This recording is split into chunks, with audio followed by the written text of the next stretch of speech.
नमस्कार दोस्तों, अगर ये 4 काम आप कर लेते हैं तो आप ज़िंदगी में कभी भी गरीब नहीं रहेंगे और आपको वो मिलेगा जिसके लिए आप मेहनत कर रहे हैं। तो वो आखिर 4 काम कौन से हैं जो हर मनुष्य को करना चाहिए, जिससे कि उसकी ज़िंदगी में गरीबी उससे दूर भाग जाएगी और वो अमीरी के पास चला जाएगा।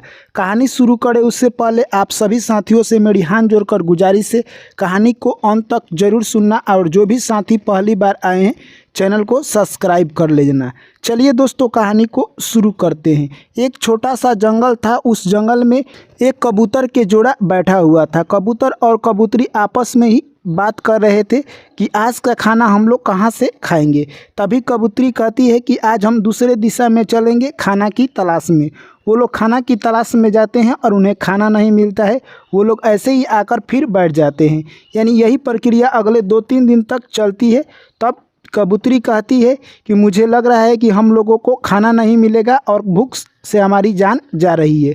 तभी कबूतर कहता है कि हमें परेशान नहीं होना चाहिए, भगवान हर किसी को देख रहा है। भगवान अगर आपको पेट दिया है तो खाना भी देगा, इसलिए आप परेशान ना हो। तभी कबूतरी कहती है कि जाइए आप गांव से कुछ लोगों से भीख मांग कर लाइए, वही हम लोग खाएंगे। तभी कबूतर कहता है कि अगर हम लोग भीख एक बार मांगते हैं तो भीख मांगने की आदत पड़ जाएगी और हमें ये आदत हमें और गरीब बना देगी। हमें भीख नहीं मांगना चाहिए। तभी कबूतरी कहती है कि आप जाइए खाना लेकर आइए। तभी कबूतर एक लंबी उड़ान लगाता है और काफ़ी दूर जाता है। उसके बाद उसे खाना मिल जाता है और वो खाना लेकर चला आता है। यह सब खाना देखकर कबूतरी काफ़ी खुश हो जाती है और सभी लोग मिलजुल कर खाना खा लेते हैं। तभी कबूतर कहता है कि ज़िंदगी में चाहे कोई भी परिस्थिति आ जाए, कितना भी बुरा समय आ जाए, आपको किसी के सामने भीख नहीं मांगना चाहिए। नहीं तो एक बार अगर आप भीख मांगने लगे तो आपको आदत बन जाएगी और आप गरीब बनते चले जाएंगे। तभी कबूतरी कहती है कि आप बहुत बढ़िया बात हमको समझा रहे हैं। तभी कबूतर कहता है कि आओ तुझे मैं एक छोटा सा कहानी सुनाता हूँ। अगर इस कहानी को जो भी इंसान पूरा सुन लेता है उसकी ज़िंदगी से गरीबी मिट जाती है। तभी कबूतर आगे कहता है, एक गांव में एक गरीब व्यक्ति रहा करता था जो कि काफ़ी मेहनती था। वो दिन भर काम करता और शाम को जो भी पैसा मिलता वो लेकर अपने घर आता और बीवी बच्चे को देखता और खा पी कर सो जाता। यही उसका दिनचर्या था। उसका छोटा सा बच्चा था जो कि पढ़ाई लिखाई में काफ़ी तेज़ था। वो गरीब व्यक्ति दिन रात मेहनत किया करता था और जो भी उसे पैसा मिलता उसी से अपना जीवन याचिका चलाता। धीरे धीरे समय बीतते गया। एक दिन की बात है, उस गरीब व्यक्ति की तबीयत खराब हो जाती है और जैसे ही उसकी पत्नी हॉस्पिटल लेकर जाती है वो गरीब व्यक्ति इस दुनिया को छोड़कर यानी चल बसता है। तब उसकी पत्नी काफ़ी उदास हो जाती है और सोचने लगती है कि मेरे पति ही मेरे सहारा थे, अब इस बच्चे को कौन सहारा देगा और मेरा बच्चा कैसे पढ़ेगा। अब वो सोच में पड़ जाती है। पर दोस्तों, जो नसीब में लिखा है उसे कोई टाल नहीं सकता है। लोग वहाँ पर उसे बहुत समझाते हैं कि मरण जीवन तो ये होते रहता है, इसे कोई धरती पर मिटाने वाला नहीं है। वो घर आती है और अपने बच्चे को वह कहती है कि मैं तुम्हें बहुत बड़ा अफसर बनाऊंगी और पढ़ लिख कर तुम इतना बड़ा बनो कि किसी के सामने तुम्हें हाथ फैलाने का मौका न मिले। यानी वो अपने लड़कों को पढ़ाने के लिए अब दिन रात मेहनत करती, लोगों के घर जाकर बर्तन मांजा करती थी। ऐसे ही धीरे धीरे समय निकलता गया और लड़का कहे तो दोस्तों यानी 5 क्लास तक पहुंच गया। एक दिन फिर उसकी माँ की तबीयत खराब हो जाती है और वो भी इस दुनिया को छोड़कर चल बसती है। अब लड़का बेसहाय हो गया और रोने लगा और भगवान से कहने लगा कि हे भगवान, तूने मेरे जीवन में इतना दुख दिया है कि मैं क्या कर सकता हूँ। पहले तुमने मेरा पिता को छीन लिया, अब मेरी माँ को छीन लिया, अब मैं क्या कर सकता हूँ। दोस्तों, वो 10 साल का लड़का अब पढ़ने के लिए क्लास में तो जाता, परंतु उसके पास इतना पैसा नहीं था कि वो फीस भर सके। परंतु वो लड़का काफ़ी ज़िद्दी था। अपनी माँ का बात याद था कि किसी के सामने हाथ नहीं फैलाना है, तुम्हें पढ़ लिख कर स्वावलंबी बनना है और खुद पैसा बहुत सारा कमाना है। वो लड़का पढ़ाई में काफ़ी तेज़ था। वो काम भी किया करता था और पढ़ाई भी किया करता था। जिस दिन वो काम करने के लिए जाता उस दिन पढ़ने के लिए नहीं जाता। ऐसे ही कुछ दिन बीत जाते हैं। तब उसे इस गाँव में काम नहीं मिलता है और वो 2-3 दिन से भूखा था। अब वो सोचता है कि मैं पढ़ाई करने के लिए जाऊं या काम करूं। अगर मैं पढ़ाई करने के लिए जाता हूं तो मुझे पढ़ाई अच्छी नहीं लगती है, क्योंकि मुझे काफ़ी तेज़ भूख लगा है। तभी लड़के की अब जान जाने वाली थी। उसे लग रहा था कि अब खाना मांग कर ही खाना पड़ेगा, यानी भीख मांगना पड़ेगा। तभी वो लड़का एक घर के पास जाता है और सोचता है कि मैं भीख मांगता हूँ तो मुझे मांगने की आदत पड़ जाएगी, मैं क्यों ना किसी से मदद मांग लूँ। तभी दरवाजे पर नॉक पड़ता है। उधर से एक औरत निकल कर आती है। तभी बोलती है, बाबू तुम्हें क्या चाहिए। ये लड़का खाना मांगने वाला था, परंतु कि उसके माइंड घूम जाता है और कहता है, हे माताजी, मुझे आप एक गिलास पानी दे दीजिए। वो औरत अंदर जाती है और एक गिलास दूध और लड्डू लेकर आती है। क्योंकि वो माँ थी, उस लड़के की झलक देखकर वो समझ जाती है कि ये लड़का काफ़ी भूखा है। वो लेकर जैसे ही आती है, वो लड़का खा लेता है और उसके अंदर से संतुष्टि आती है और फिर बोलता है कि हे माँ, आपने मुझे इतना सारा दूध और लड्डू खिलाया, आप कैसे जान गई कि मैं इतना बड़ा भूखा हूँ। तभी वो माँ कहती है कि मैं माँ हूँ, आपकी चेहरा देखकर मैं जान गई। तभी वो लड़का कहता है कि मैंने आपके घर का खाया है, मैं इसका कर्जदार हूँ, आप मुझे कुछ मांगिए, मैं अपने समर्थ अनुसार आपको ज़रूर कुछ दूंगा। तभी वो बोलती है कि मैं तुमसे कुछ नहीं मांग सकती हूँ क्योंकि मेरे पास सब कुछ है। तभी वो लड़का कहता है कि मैं ऐसे नहीं खा सकता हूँ क्योंकि ये तो आप मुझे भीख दे दी, ये तो मेरे लिए भीख हो जाएगा। अगर आप मुझसे कुछ मांग लेती है, वो मुझे अंदर से प्रोत्साहित करेगा कि किसी से मैंने भीख मांगकर नहीं खाया है, मैं सहायता किसी से लिया हूँ। तभी वो माँ बोलती है कि इतना ही अगर तुम्हारे अंदर सहायता करने की चेष्टा है तो मैं तुम्हें वचन देती हूँ कि जब तुम सहायता करने लायक हो जाना, तब तुम किसी गरीब व्यक्ति की सहायता जरूर कर देना। यह बात सुनकर वो लड़का वहाँ से चल देता है और अगले दिन पढ़ाई करने के लिए स्कूल जाता है।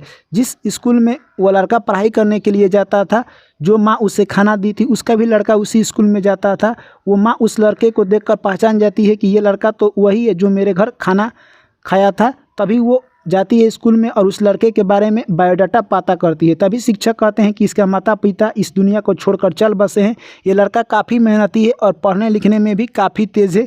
ये डेली पढ़ने के लिए आता है और जिस दिन ये नहीं आता है उस दिन काम पर जाता है। फीस भरने के लिए पैसा इसे अपने काम कर कर ही लाता है। तभी वो औरत बोलती है कि मैं इसका फीस भर देती हूँ और आप लोग कहना कि आपके फीस सरकार ने माफ़ कर दिया है। अगले 5 साल की फीस वो भर देती है। वो लड़का ऐसे ही पढ़ता गया और 10वीं क्लास तक पढ़ाई पूरा कर लेता है। दोस्तों, ऐसे ही समय निकलता गया। अब लड़के के पास इतना अच्छा मौका था पढ़ाई करने का क्योंकि उसको अब फीस नहीं भरना था। ऐसे ही पढ़ते पढ़ते और लड़का तेज़ हो जाता है। अब वो पढ़ने के लिए शहर चला जाता है। शहर में जाकर डॉक्टरी की पढ़ाई करने लगता है और धीरे धीरे कहे तो दोस्तों वो डॉक्टर बन जाता है। इधर जो कि माँ उसको सहायता की थी, उसका भी एक लड़का था, वो भी यानी पढ़ लिख कर बिजनेसमैन बन जाता है और गांव में ही बिजनेस चालू कर देता है। समय दोस्तों सबका पलटता है। एक दिन की बात है, जो माँ ने उस लड़के की सहायता की थी उसका तबीयत काफ़ी ख़राब हो जाता है। उसका बेटा व्यापारी था, वो कहता है, हे माँ, मैं तुम्हें बहुत बड़े अस्पताल में दिखाऊंगा और मैं तुम्हें अच्छी कर कर बचाऊंगा ज़रूर। उस माँ को लेकर वो शहर जाता है अस्पताल में दिखाने के लिए। तभी वहाँ के कुछ डॉक्टर बोलते हैं कि यहाँ पर इसका इलाज नहीं होगा, तुम्हें दूसरे शहर लेकर जाना होगा क्योंकि वहाँ बहुत बड़े बड़े डॉक्टर हैं, वही इस माँ की इलाज कर सकते हैं। पता लिखवा लेता है और वहाँ से लेकर अपनी माँ को चल देता है। उसकी माँ बोलती है, बच्चे, तू अपना सारा पैसा समाप्त कर देगा तो तू अपने जीवन में क्या कर पाएगा। तभी वो लड़का बोलता है, हे माँ, मैं अपना सारा कुछ बेच दूंगा, घर द्वार, तुम्हें ज़रूर जिंदा रखूँगा। और लेकर वह चल देता है। हॉस्पिटल में जैसे ही लेकर जाता है, भर्ती कराता है। वहाँ का इलाज काफ़ी महंगा था, दावे भी काफ़ी महंगे थे। डॉक्टर साहब कहते हैं कि इस माँ का इलाज काफ़ी लंबा चलेगा क्योंकि ये रोग से पीड़ित हो चुकी है, ये थोड़ा सा लंबा इलाज चलेगा। वो लड़का सारा कुछ बेचकर पैसा दवा कराता। जब भी डॉक्टर साहब बहुत महंगे महंगे दवा लिखते, वो सब दवा लड़का लाकर अपनी माँ को दे रहा था। धीरे धीरे उसकी माँ की तबीयत में सुधार आने लगी और उस लड़का का उम्मीद बन गया कि अब हमारी माँ बच जाएगी।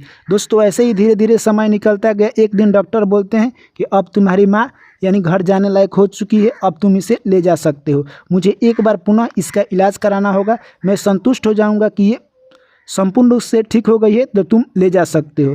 डॉक्टर वैसा ही करते हैं और डॉक्टर उस माँ की फिर से इलाज कराते हैं और देखते हैं रिपोर्ट में कि वो माँ संपूर्ण रूप से ठीक हो गई है। तब अगले दिन वो दोनों यानी कहे तो छुट्टी होने वाला था हॉस्पिटल से, तो रात में बैठकर सोच रहे थे कि हमारे पास तो अब पैसा नहीं है और हमारे पास जो भी था हम लोग सब कुछ बेच दिए और इस हॉस्पिटल का बिल बहुत बड़ा आएगा क्योंकि हम लोग 2 महीने से इसी हॉस्पिटल में हैं और पैसा कहाँ से दिया जाएगा। यानी यही सब बात सोचते सोचते माँ और बेटे को नींद नहीं आती है और रात बीत जाती है। जैसे ही सुबह होता है तब एक कंपाउंडर आता है और एक बिल लेकर आता है और उस लड़के को देकर चला जाता है। जैसे ही वो लड़का बिल लेता है, वो सोच में पड़ जाता है कि इसमें कितना बिल होगा, मैं इसे कैसे चुका पाऊंगा। परंतु वो सोचता है मेरे पास अभी जो कुछ है वो सब कुछ बेच दूंगा। तभी माँ कहती है कि हे बेटे, वो बिल मुझे दिखा, उसमें क्या लिखा है। तभी माँ जैसे ही खोलती है तो उसमें लिखा था कि हे माँ, आपका बिल तो आज से 25 साल पहले ही आपने चुका दिया था, जब आपके द्वार पर एक गरीब लड़का आया था जिसे आप 1 गिलास दूध और लड्डू खिलाकर आपने बिल पहले ही चुका दिया। यह पढ़कर माँ के आंखों में आंसू आ जाते हैं और उसने सोचने लगा कि मैंने उस समय एक अच्छा कर्म किया जिसका फल मुझे आज इतना बड़ा मिला, जिसका मैं व्याख्या नहीं कर सकता हूँ, यानी मैं सोच भी नहीं सकती हूँ कि इतना बड़ा फल रिटर्न के रूप में मुझे मिला है। यह सब बात देखकर यानी लड़का बोलता है कि हे माँ, उसमें क्या लिखा है कि तू रोने लगी? तभी वो माँ कहती है कि इसमें वो बात लिखा है जिस दिन मैंने एक लड़के की सहायता की थी, वही लड़का आज इतना बड़ा डॉक्टर बना है। तभी डॉक्टर भी पीछे से आकर यह सब बात सुन रहा था और डॉक्टर माँ के सामने आ जाता है और माँ के चरणों में अपना सर रखकर आशीर्वाद लेता है और बोलता है, हे माँ, तुम्हें बिल देने की कोई ज़रूरत नहीं है, क्योंकि तुमने अपना बिल आज से 25 साल पहले ही चुका दिया था। और माँ को जो भी पैसा लगा हुआ था वो पैसा कुछ रिटर्न के रूप में देता है और कहता है, हे माँ, मैं आपका ऋणी हूँ, अगर आपने मेरा उस समय सहायता नहीं किया होता, 5 साल का फीस नहीं भरा होता, तो शायद मैं आज डॉक्टर नहीं बना होता। यह सब बात कहकर वो माँ से गले लग जाता है और माँ को वहाँ से विदा कर देता है। वो लड़का अपनी माँ को लेकर चला आता है। तो दोस्तों, इस कहानी से हमें यही सीख मिलती है कि ज़िंदगी में कभी भी इंसान को परिस्थितियों से हार नहीं मानना चाहिए, संघर्ष करना चाहिए। अगर आप इन 4 बातों पर फोकस करते हैं तो आप ज़िंदगी में कभी भी गरीब नहीं रहेंगे। पहला, अगर आपकी स्थिति बिगड़ती जा रही है तो आप ये सोचिए कि भगवान आपको स्थिति बदल कर कुछ और बनाना चाहते हैं और आप वहीं पर दुखी हो जाते हैं और रोने लगते हैं। नहीं, उसमें अवसर ढूंढिए और उस अवसर का मौका का फ़ायदा उठाइए और कुछ नया कीजिए। दूसरा, जब भी इंसान के ऊपर विपत्ति आता है, जब आपके चारों तरफ का रास्ता बंद हो जाता है, तो कुछ नया रास्ता जरूर खुलता है, क्योंकि इंसान एक जगह रह नहीं सकता है। समय जिस तरह चल रहा है, इंसान को भी चलना होता है, आपको भी कर्म करना पड़ता है। इसलिए जब भी आपके सारे दरवाजे बंद हो जाए तो वहाँ निश्चित खड़े हो जाइए और एक बार दिमाग से सोचिए कि यहाँ से कौन सा रास्ता खुल सकता है और उस नए रास्ते पर चलने का प्रयास कीजिए। तीसरी बात, जब आपके ज़िंदगी में बदलाव आता है तो आप डरिए मत, क्योंकि प्रकृति का नियम ही है बदलाव से ही मनुष्य आगे बढ़ सकता है या पीछे हट सकता है। अगर आपके ज़िंदगी में बदलाव नहीं आ रहे हैं तो आप उसी जगह पर है जिस जगह पर आप पहले से थे। इसलिए जब भी बदलाव आए तो आप ज़िंदगी को शुक्रगुजार कीजिए और भगवान को धन्यवाद दीजिए और आगे बढ़िए। और चौथी बात, कभी भी अपने आप पर विश्वास रखिए। आप वो कर सकते हैं जो सोच सकते हैं। जो व्यक्ति सोच सकता है वो कर सकता है, क्योंकि सोचने और करने में धरती आसमान का अंतर है। परंतु अगर जो व्यक्ति सोच ही नहीं सकता है वो कर भी नहीं सकता है। मान लीजिए कि आपको दिल्ली जाना है और दिल्ली जाने में आप मान लीजिए कि 100 घंटा लगता है। अगर आप घर से निकले ही नहीं हैं तो आप नहीं पहुंचेंगे। अगर आप निकल गए हैं तो 150 घंटा में भी पहुंचेंगे, पर पहुंचेंगे। जो निकला ही नहीं है वो कभी नहीं पहुंचेगा। जो निकल गया है पैदल या गाड़ी से, वो ज़रूर एक दिन पहुंचेगा। तो दोस्तों, ये 4 बातों का अगर आप ध्यान रखते हैं तो ज़िंदगी में बहुत आगे तक जाएंगे और आप ज़िंदगी में कभी भी दुखी नहीं रहेंगे और आपका ज़िंदगी सुख में बीतेगा। चलिए दोस्तों, कहानी के बारे में आपकी क्या राय है कमेंट करके ज़रूर बताएं। वीडियो को लाइक करें, दोस्तों के साथ शेयर करें, चैनल को सब्सक्राइब करें। पुनः आप लोगों से मुलाकात हो एक अगली कहानी में। तब तक आप लोग मुझे दीजिए इजाज़त। Thank you, take care, bye bye, जय श्री कृष्ण, राधे राधे।